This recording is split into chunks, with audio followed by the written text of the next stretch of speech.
Okay, students, now we are moving towards orthogonal projection in inner product spaces. ठीक है, तो सबसे पहले आप रिकॉल करें प्रोजेक्शंस आप लोगों ने पढ़ी होंगी. ठीक है, तो वो क्या होती है प्रोजेक्शन, कहते किसको है, और ऑर्थोगोनल वर्ड से तो आपको पता है परपेंडिकुलर या ऐसे दो वेक्टर्स जो कि 90 एंगल बनाए. ठीक है, तो ऑर्थोगोनल प्रोजेक्शन मतलब प्रोजेक्शन आप लोग इसको इस तरह समझें कि this is somehow equivalent to shadow, यानी कि अगर आप इसको देखें इस पिक्चर को. ठीक है, दो वेक्टर्स हैं v और दूसरा u. अगर u की टॉप पर मैं मतलब लाइट लगाता हूँ, ठीक है, तो यहाँ पर इस वेक्टर u का परपेंडिकुलर शेडो क्या होगा. ठीक है, साया क्या होगा, जो कि ये है. यानी कि इसको समझने के लिए आप इस तरह करें. लेट सपोज मैं यहाँ पर बना रहा हूँ कोई भी वेक्टर, एक वेक्टर है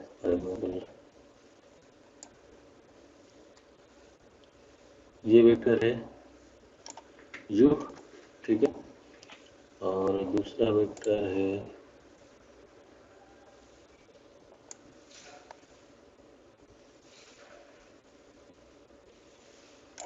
फॉर एग्जाम्पल वेक्टर v है. ठीक है, so let's assume this is vector u and this is vector v. तो अब सबसे पहले प्रोजेक्शन किसका किसके ऊपर, उसको मैथमेटिकली किस तरह लिखते हैं, उसको हम इस तरह कहते हैं. लेट्स सपोज अगर मैं इंटरेस्टेड हूँ प्रोजेक्शन ऑफ u, इस u का प्रोजेक्शन है, मतलब u का साया है किसके ऊपर, ऑन v. ठीक है, v के ऊपर.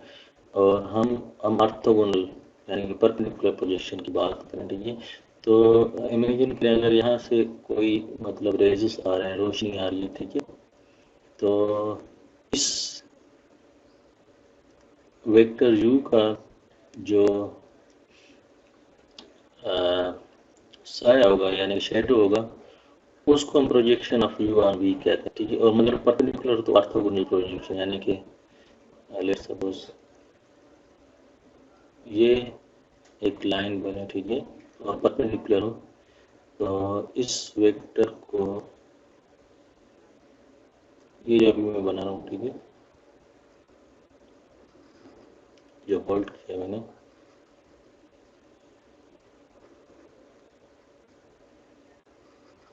इसको हम कहते हैं projection of u on v. ठीक है, इसको मैथमेटिकली हम लिखते हैं this is nothing it is PROD projection इसका u का, तो हम लिखते हैं प्रोजेक्शन ऑफ u.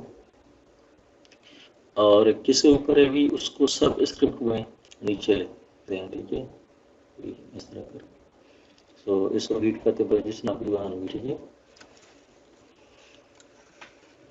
तो आप देखें इसी सिंबल को ना यूज किया हुआ है PROD projection of u on v. ठीक है, चलें किस तरह ये फार्मूला कैसे आया है, कहाँ से आया, अब हम उसकी डेरिवेशन कर रहे हैं. डेरिवेशन से आपने घबराना नहीं. ठीक है, तो आप एक कोर्स में एक स्टूडियो में अगर मैं आप चाहता तो डायरेक्ट बता सकता था, मगर इवन देन आप में से बहुत सारे इंटरेस्टेड होते हैं कि हम ये देखेंगे फार्मूला किस तरह आया है. ठीक है, तो ये मैं इस फिगर से इसको ना ड्राइव कर रहा हूँ. ठीक है, अच्छा फॉर एग्जाम्पल इसको मैं स्ट्रेट लाइन बना रहा हूँ.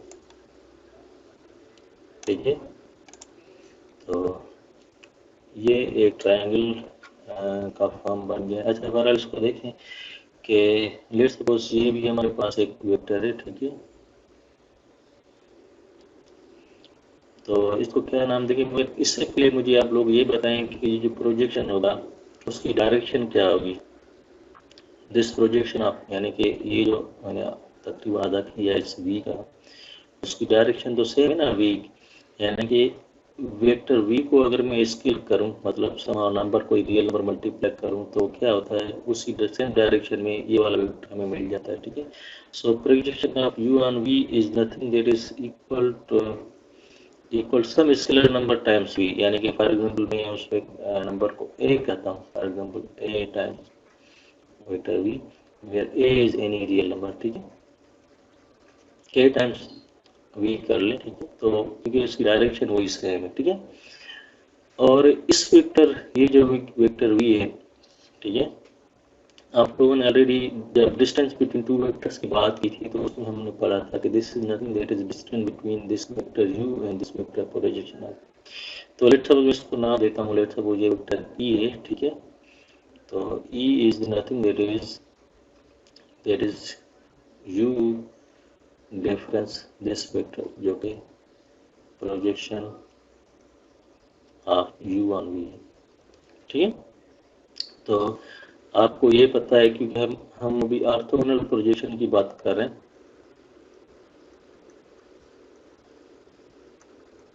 तो इसका मतलब ये होगा कि ये जो ई वेक्टर है वो ऑर्थोगोनल है वेक्टर वी के ऊपर, ठीक है। और आपको पता है कि दो वेक्टर ऑर्थोगोनल होते हैं तो इनकी इनर प्रोडक्ट 0 होती है। अब हम ये R2 में बात कर रहे हैं, ठीक है। तो इनर प्रोडक्ट को मैं लेट्स सपोज डॉट प्रोडक्ट फिलहाल लिखता हूँ आपको आसान के लिए, ठीक है। तो इसकी डॉट प्रोडक्ट 0 होगी, यानी कि vector e dot v is 0, ठीक है। ई क्या है? ई आपको पता है this is u difference projection of u on v will equal to 0, सही है। और u vector same minus projection of u v, तो आपको पता है कि this is nothing that is a times we.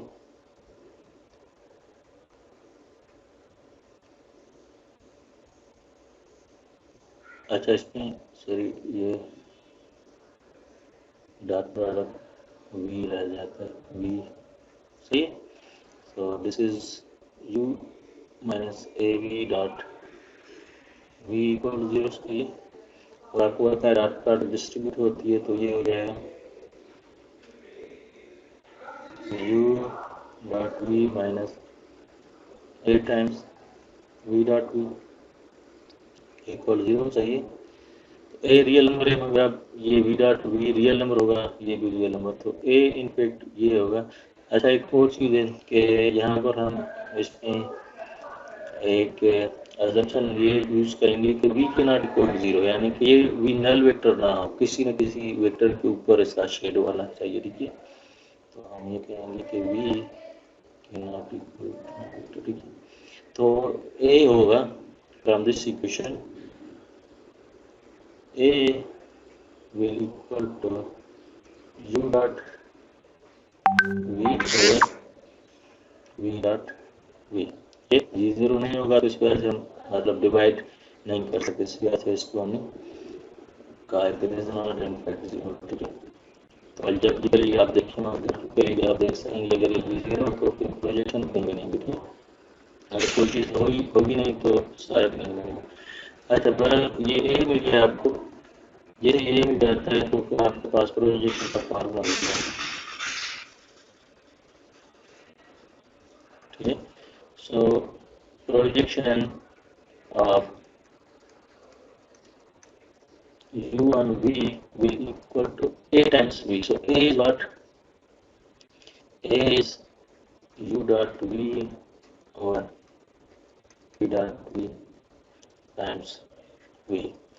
तो ये तो स्केलर नंबर है, u dot u real number, v dot v real number, दोनों की रियल नंबर इस वेक्टर के साथ जैसे हम मल्टीप्लाई करेंगे तो हमें उसी वेक्टर की डायरेक्शन में, v की डायरेक्शन में कोई दूसरा नया वेक्टर आ जाएगा जिसको हम नाम दे रहे हैं orthogonal projection of u on v, ठीक है।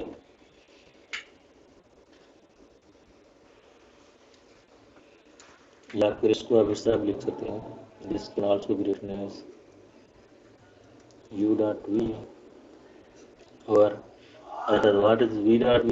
This is नाम ऑफ स्क्वायर ऑफ नाम, सॉरी, ठीक है, आप वेक्टर, ठीक है। Okay, so this is formula of projection of u on v। आप लोग देख सकते हैं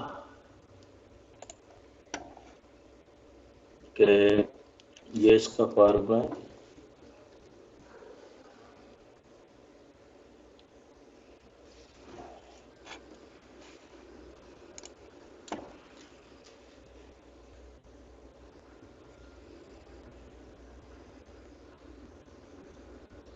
अच्छा, इसको देखें, ये किसी दूसरे एंगल वाले फार्मूले से ड्राइव कर रहा है, मगर बहुत आसान थे। तो आप इसको देखें जो आपको आसान लगे तो उससे कर सकते। तो ग्राफिकली ये जो बोल्ड वेक्टर है, this is in projection of u1v, this is in projection of u1, ठीक है। डायरेक्शन वाले चेंज भी मगर even in formula will always be one, ठीक है।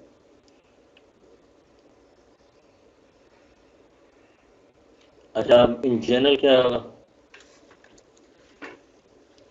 कि डॉट प्रोडक्ट पर्टिकुलर R2 के लिए था, अगर हमारे पास कोई दूसरा वेक्टर स्पेस हो R के अलावा, so inner product spaces V के लिए जो orthogonal projection of V1 to V होगा with V not equal to 0, that is projection of U and V, inner product of U with V divided by inner product of U, अच्छा V with V times V, ठीक है।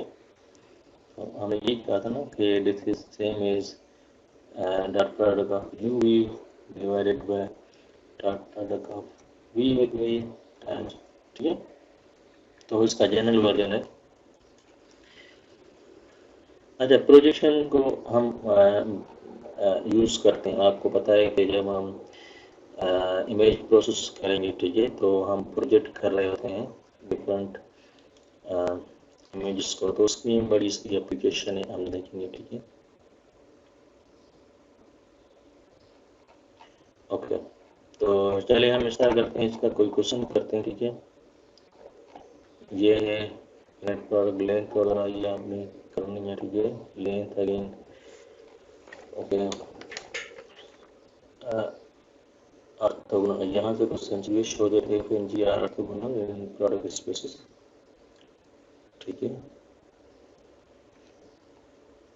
और ये question है, या फिर ये ग्राफी है, ये आप लोगों से ये कहते हैं कि ऑर्थोगोनल प्रोजेक्शन आप बनाएं, ठीक है। फाइंड ऑर्थोगोनल, ये यूक्लिडियन इनर स्पेस है, ठीक है। तो सेम डेफिनेशन के मुताबिक उसको कर लें, मगर हमें आर एन के दूसरा क्वेश्चन किया है, हम इसके अलावा करना चाहते हैं। फॉर एग्जाम्पल इसको देखें, ये कैलकुलस का है जो कि कंटिन्यूस फंक्शन है, ठीक है, डेफिनेट इंटीग्रल, तो हम इसमें से कोई करते हैं। ये है orthogonal projection of F onto G. तो यहाँ पर orthogonal function are N, R2 में तो आप लोगों ने इसको विजुलाइज किया था, मगर अब हम एब्स्ट्रैक्ट वे में दो फंक्शन की ऑर्थोगोनल प्रोजेक्शन करेंगे, ठीक है, जिसको हम फिलहाल विजुलाइज नहीं कर रहे हैं, ठीक है, जस्ट डेफिनेशन यूज कर रहे हैं, ठीक है। तो आपको ना इनर प्रोडक्ट की डेफिनेशन, इनर प्रोडक्ट का मतलब, इससे पहले हमारे पास डॉट प्रोडक्ट हो, कि अब हमारे पास इनर प्रोडक्ट दो फंक्शन की इस तरह है कि ये क्लोज फंक्शन होगा, इंटीग्रल होगी फ्रॉम ए टू बी, और इन दोनों की product multiplication of F and G, ठीक है। तो फॉर एग्जाम्पल अगर हमारे पास एफ ऑफ एक्स एक्स हो और जी ऑफ एक्स 1 हो, ठीक है, तो उसकी इनर प्रोडक्ट क्या होगी। चलिए मैं यहाँ पर कर रहा हूँ, F of x 1, F of x है और जी ऑफ एक्स 1 है, ठीक है।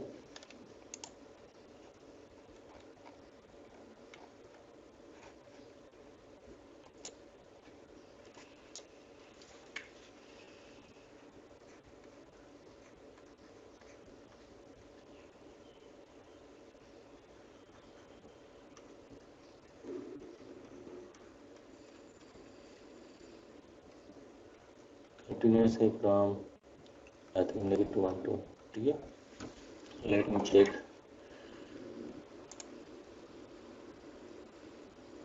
यस नेगेटिव, ठीक है। तो जो इनर प्रोडक्ट है वो कुछ इस तरह है, ए टू बी मतलब -1 to 1 x times 1 D x. तो बताएं एक्स की इंटीग्रल, याद है ना, एक्स स्क्वायर ओवर 2, फिर हम upper limit minus lower limit put करते हैं, ठीक है। तो 1/2 माइनस -1/2, दैट इज 1/2 माइनस 1/2 0, ठीक है। तो इनकी नेट प्रोडक्ट 0 आ गया। और हमें किस प्रोजेक्शन चाहिए, एफ की जी के ऊपर या जी की एफ के ऊपर, क्योंकि दोनों डिफरेंट है, ठीक है। तो लेट मी चेक कि हमें क्या फाइंड करना है इन orthogonal projection of F onto G. तो इसका मतलब है हमें फाइंड करना है orthogonal projection of F on ji,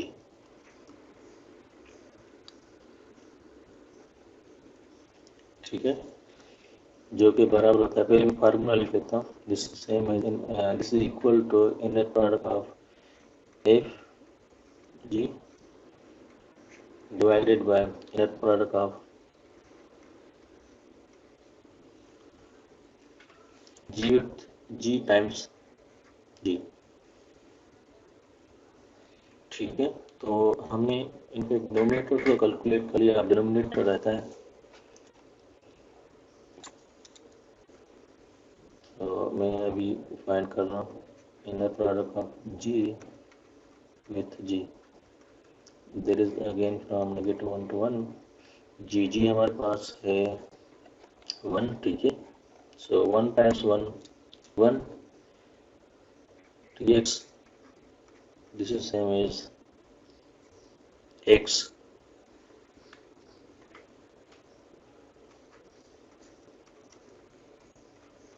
upper limit minus lower limit, so this is 2, ठीक है।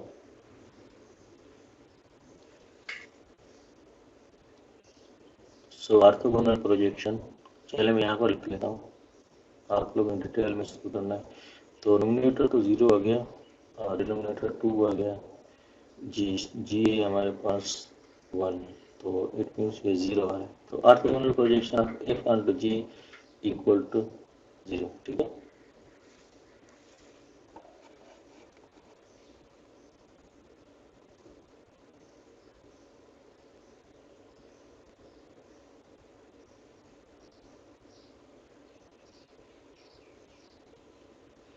अच्छा, अगर ये क्वेश्चन रिवर्स होता है, यानी कि इस तरह पूछा जाता है आप लोगों से, ये क्वेश्चन नहीं मैं हम खुद अगर बनाना चाहें तो क्या होगा,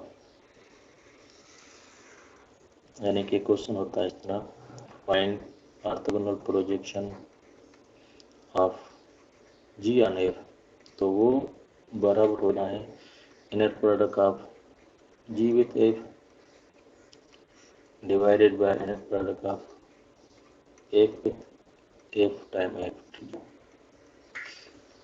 तो अब देखें कि inner product of ji with N and F in G both are same, so वो हमने कैलकुलेट किया है 0 है, ठीक है। मगर inner product of F and F जो कि नॉन जीरो होगा, मगर यहाँ पर देखें इसको कैलकुलेट करने की जरूरत नहीं, क्योंकि 0 multiply any number any function will become 0, ठीक है। सो अगेन दिस इज मतलब सेम आ रहा है, लाजमी नहीं ये सेम हो, मगर इस केस में जो है ना पर्टिकुलर है भी 0 आ रहा है, मगर इन जनरल ये दोनों सेम नहीं होते, ठीक है। तो यहाँ पर आप लोग कोई दूसरा एग्जाम्पल उठाएं और ये दोनों कैलकुलेट करके चेक करें कि क्या डिफरेंस आ रहा है, ठीक है। ओके, चलें, I think this enough for orthogonal projection, ठीक है। अब हम इसी को एक्सटेंड करेंगे ऑर्थोगोनल प्रोजेक्शन को ग्राम स्मिथ प्रोसेस में, ठीक है। तो नेक्स्ट हमारी एक्सरसाइज होगी 5.3, that is orthogonal basis using gram Smith process, ठीक है। तो इसके लिए हम चाहते हैं कि दूसरी क्लिप